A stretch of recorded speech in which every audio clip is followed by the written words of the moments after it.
there, lovely listeners, and welcome back to Reasons to Care, the podcast all about heartwarming stories and making a difference with diverse abilities, Dorset's disability charity.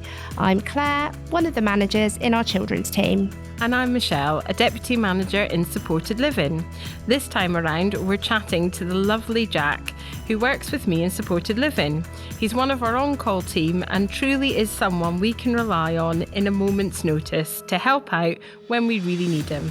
We thought, with International Men's Day on the horizon, it was important to chat to one of the guys who works for us, because so often in care, it's thought of as a career for women, and when it really is perfect for anyone who wants to make a difference.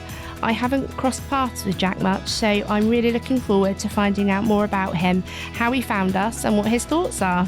And of course, don't forget you can check out our career vacancies online at any time at diverseabilities.org.uk/careers. Thank you ever so much for joining us today. Could you tell us a little bit about your journey into care? How did you end up at Diverse Abilities? Yeah, so I started off just after I finished at university. I say finished, failed. And went back to just work Saturday job at Specsavers. And my mum turned around to me one day and said, I think you'd be a really good support worker. So I got a job at Autism Wessex at the time, worked with them for 3 years, and then came over to Diverse Abilities and been in nearly 5 years now.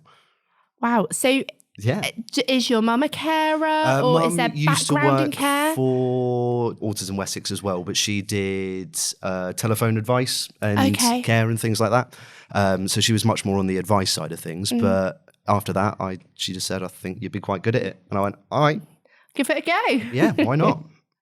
So had you thought about this as a career option before? No, not at all. No? Never once thought that I'd be a good carer, a support worker, anything like that. Never once crossed my mind. Wow. I'm interested to know what you were doing at uni. I was going to ask the same thing. I was attempting computer science. Did first year twice, failed twice, and thought maybe this isn't the career option for me. No.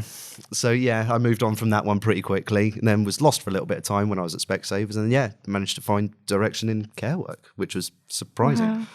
You've just fallen into it, and quite literally, obviously a natural. Yeah, I just literally walked in the door one day and went, oh, this is quite good. I quite enjoy this. Okay, so what do you think's your greatest quality that makes you good at what you do? Ooh. Probably the personality, just always up for a laugh, constantly want just bloke jokes and just kind of stuff like that. Just being a bloke, really. You don't get much of it in care, so quite often some of the blokes that we support love having just a bit of bloke time, people talking to them just as blokes normally do down the pub kind of thing. No, absolutely. We find that in children's team. We actually do, in our service, have quite a high percentage of male workforce, which is unusual. But our kids always gravitate towards the male staff. I think just because it's so unusual, because I guess in schools or in other areas of care, there isn't a high percentage of it, and they just really connect. Yeah, it does make a marked difference. Some of the people we support definitely react to me differently to a lot of other staff. They're much more excited to see me and things like that. It makes me feel absolutely great. It does make me feel a bit bad for the other staff sometimes. Like, I'm taking all your limelight away. Sorry about that. But no, it is a really nice, unique thing. And especially in our supported living services, we don't have too many men working for us. So it is quite nice whenever you pop in and see them, and it's just, it makes their day, really. It's like, makes life better. You have a little following, don't you? You've got a little. I do have a little fan club, yeah. There's quite a few of them that are quite happy to see me when I pop round. It's always good fun. What would you recommend to other men looking at joining the industry? Just start. If it's one of those things, I didn't know if I wanted to do it or not, but it's one of those things you just got to jump in the deep end and see how you go. In care, we're very understanding. If it's not something for you, we'll quite happily put our hands up and go, it's not going to work, but you don't know if you don't try. So jump in and see how you feel about it.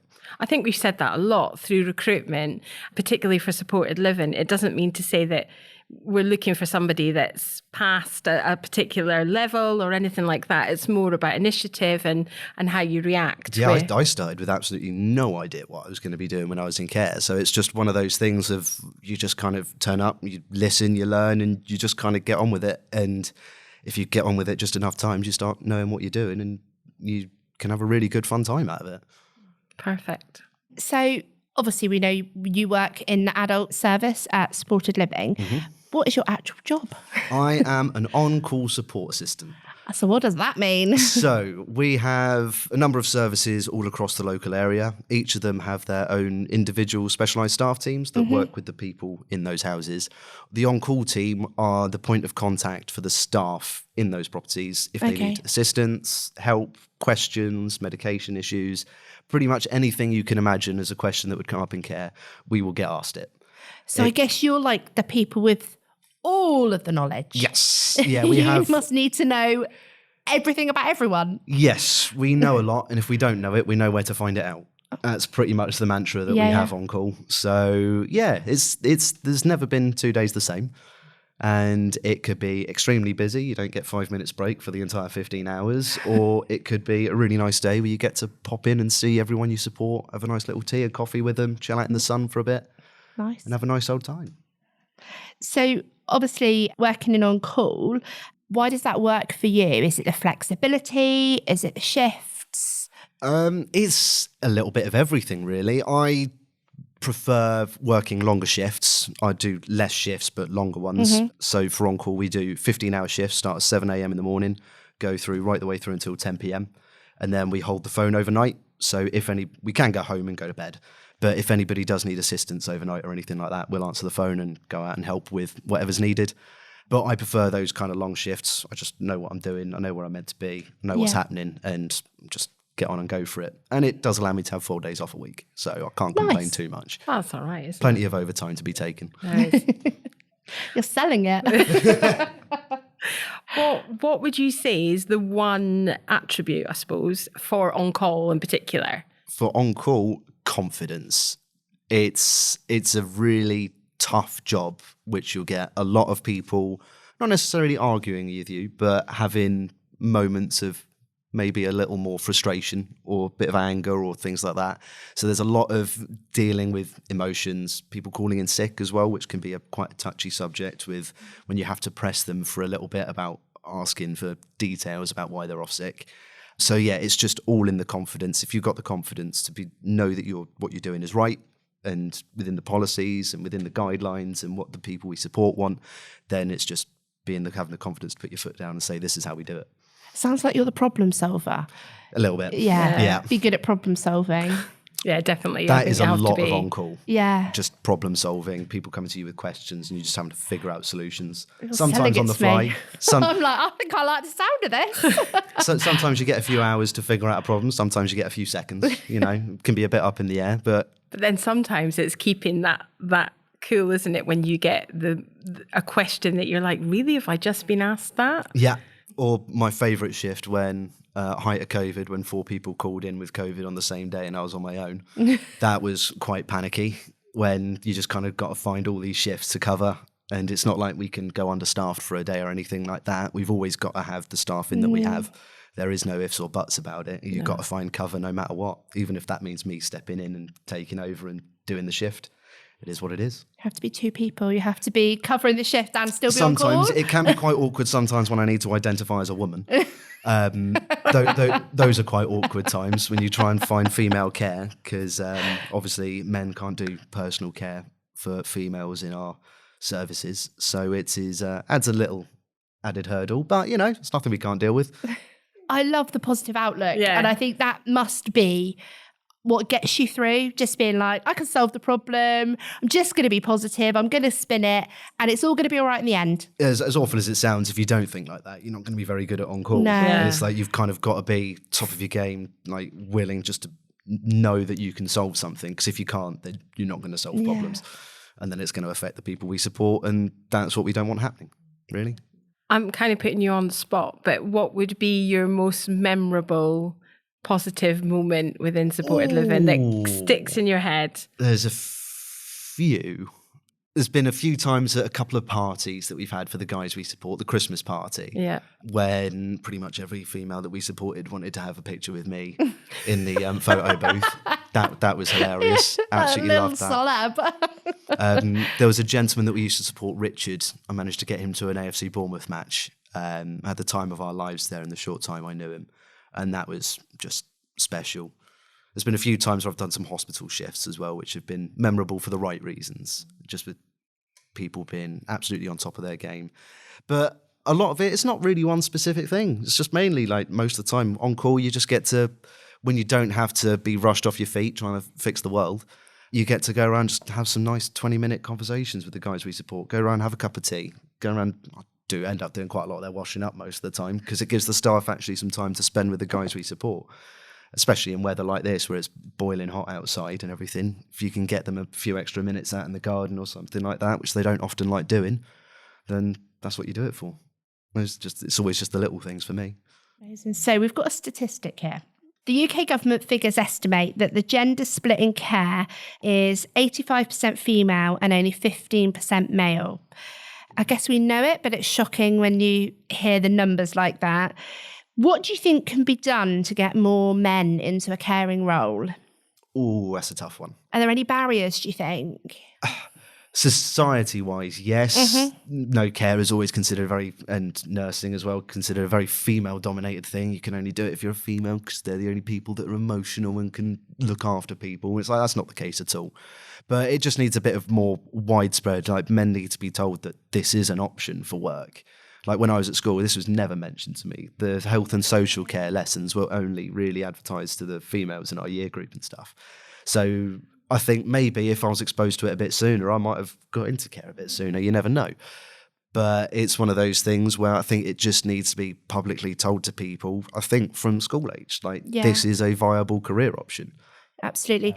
And I think this is another reason, it's part of the reason why we're doing the podcast, is we want to put it out there that we can have male carers. You don't need to have experience. You don't need to have a qualification. Nope.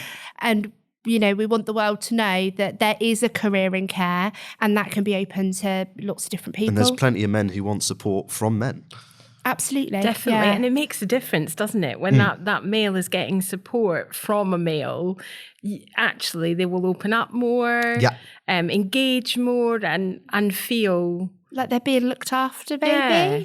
Being mothered too much. Yeah, being mothered, that is a good one, yeah. There is a lot of that as well. Like quite often you see the blokes and even some of the ladies that we support actually just having a complete different personality with me and other men that support them, purely because they're looking up going like, oh, you know, they're not just being a mum to me kind of thing. Oh, they're here to support me. Let's go out and do something. Let's have some fun. Yeah. So, I think just it needs to be far more public that care is just a viable way to go. And nursing as well. It's not just supported living and things like that. There's plenty of different tranches of care work that people can go into. Yeah, definitely. So, Jack, each episode we have a myth that we try and bust around social care. And this one, I think we've kind of busted it already, but we'll give it a go. Yeah, we'll give it a go. Male caregivers are often temporary until a female caregiver can be found. What do you think about that myth? That's very situational. So get your back up a little. Yeah. No. I mean, it depends. Like, obviously, if you're looking up at a female person you support and they're requiring personal care, of course, you've got to wait until a female can come on staff and take over on that front. But if it's just somebody being supported, male can support them no matter what, as long as they've had all the right safeguarding training and all of the proper things put in place and all competencied up. There's no reason why they can't support them. And in actual fact, I'm not saying all women, but say football, for example, I don't know the first thing about football, but Jack, I know it's one of your passions. Yes. And actually, to have that common interest and to go to the football, I reckon it would be way better than going with me, who knows absolutely nothing. Yeah, I think there is a lot to say about actually picking staff for the right activities and things. Sometimes it's not always possible, and sometimes it's a very lucid dream. But other times it's just, there are times you can make things work out much better with more appropriate staff, male or female, because it doesn't really matter at the end of the day, as long as they're getting the support. I think it's funny that you chose that as an example, because I was just thinking about, we've got a young man who comes to us and he loves to talk about football. All the other staff I work with aren't that clued up on football. I'm not great, but being in a house of boys, I'm kind of know a little bit. Yeah. So he tries to talk to me a little bit about it, and I'm like, yeah, right. Well, yeah, I think I know what you're talking about. And then you see a male member of staff come in. We've got member of staff that works for us that's really into his sport, and he will go straight over to him, and then the conversation doesn't stop. They're talking about every sport going, cricket, football, and you think, actually, like, because they've got those similar interests, that's really giving him that really lovely experience with a member of his cares team. On a much deeper level than me just half guessing just what looking he's at, talking yes, about. they kicked the ball one way and they kicked the ball the other again. It's about the players. He wants to talk about all the different players and where they're moving to, and I'm like, oh, I'm not that clued up. See you researching at the start of this. We have before been like, right, he's coming in today. We need to know who's playing for Leicester this week. See, many useful sometimes, aren't we? Okay, so we've busted the myth. Definitely busted the myth. So every episode, we take a note from our happy jar. So these are memories that we've made along the way. Maybe, Jack, do you want to start and give us your favourite memory? Favourite memory? Really put you on the spot with one. Really put me on the spot. Oh, yeah. It would be probably Grooves on the Green last year. I was down there and couple of the guys we support were down there, and they were just absolutely loving it. So I just joined in with them, just started dancing in front of the stage with them. Had an absolutely great time for like 20 minutes. Wasn't even working. I just joined in with them because I could, and had an absolutely wonderful time. Yeah, it's just... And that is exactly what we're about, isn't it? Yeah, definitely. I say it all the time, but I think we are so lucky we have a unique set of people that we support, and we're very lucky to be in their lives. I think.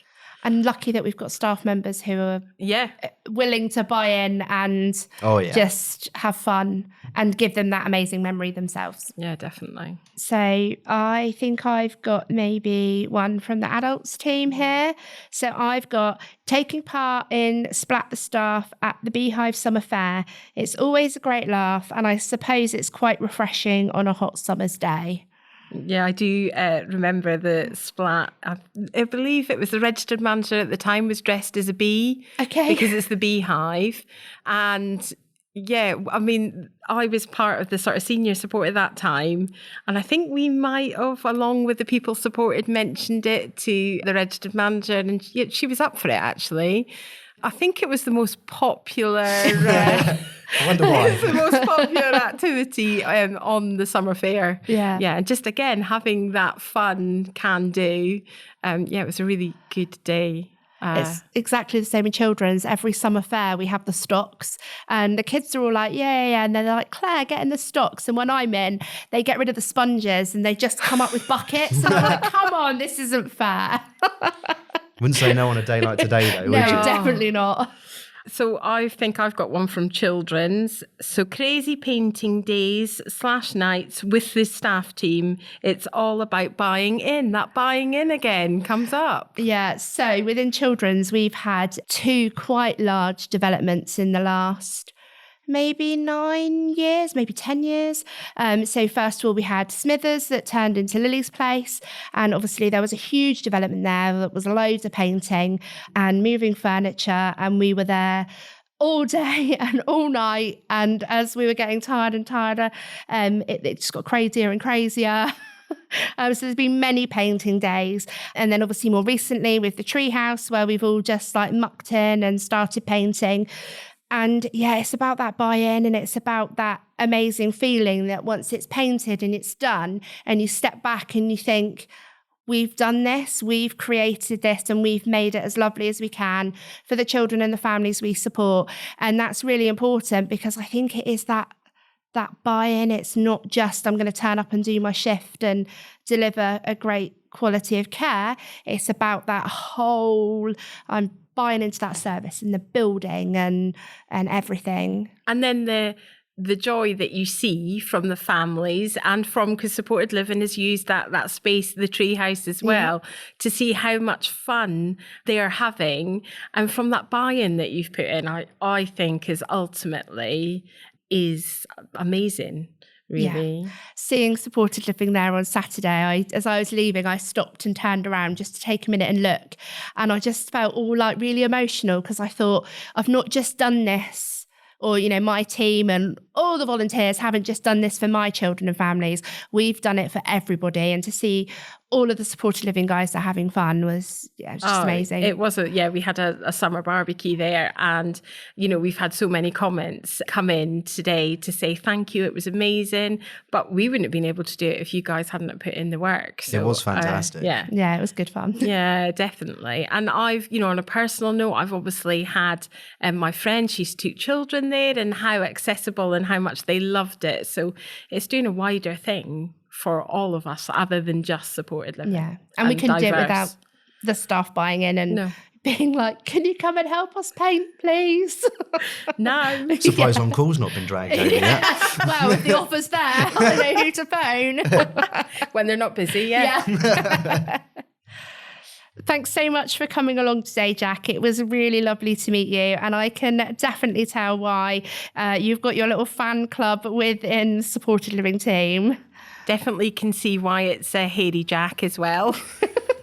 Thanks for joining us today. It has been lovely. Thank you so much for joining us on this episode of Reasons to Care, the podcast from Diverse Abilities, Dorset's disability charity, all about what it means to work in care. We'll be back again with you soon, so make sure you subscribe for updates. But in the meantime, don't forget to follow Diverse Abilities on social media. Check out our career vacancies online at any time at diverseabilities.org.uk/careers.